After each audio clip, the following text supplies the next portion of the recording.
നാളെ വിനായക ചതുർത്ഥിയാണ് കേട്ടോ. അപ്പൊ ഇന്ന് നമ്മള് റോഡിൽ ചെന്നപ്പോഴൊക്കെ മണ്ണുകൊണ്ടുള്ള ഗണപതിയുടെ കുറേ വിഗ്രഹങ്ങൾ കണ്ടു കേട്ടോ.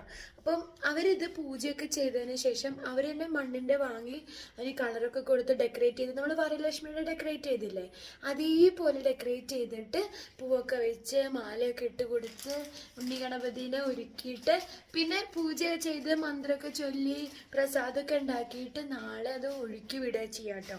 പക്ഷെ നമുക്ക് അത് ഇങ്ങനെ ഒഴുക്കി വിടാനുള്ളൊരു മൈൻഡ് ഇല്ല, നമ്മളങ്ങനെ ശീലിച്ചിട്ടില്ലല്ലോ. അപ്പം നമ്മൾ ഇന്നൊരു കുഞ്ഞി ഗണപതിനെ വാങ്ങിച്ചു കേട്ടോ. ഇത് ഓൾറെഡി ഡെക്കറേറ്റഡ് ആണ്, നമുക്ക് പൂക്കളൊക്കെ വെച്ചിട്ട് നാളേക്ക് ഡെക്കറേറ്റ് ചെയ്യാം.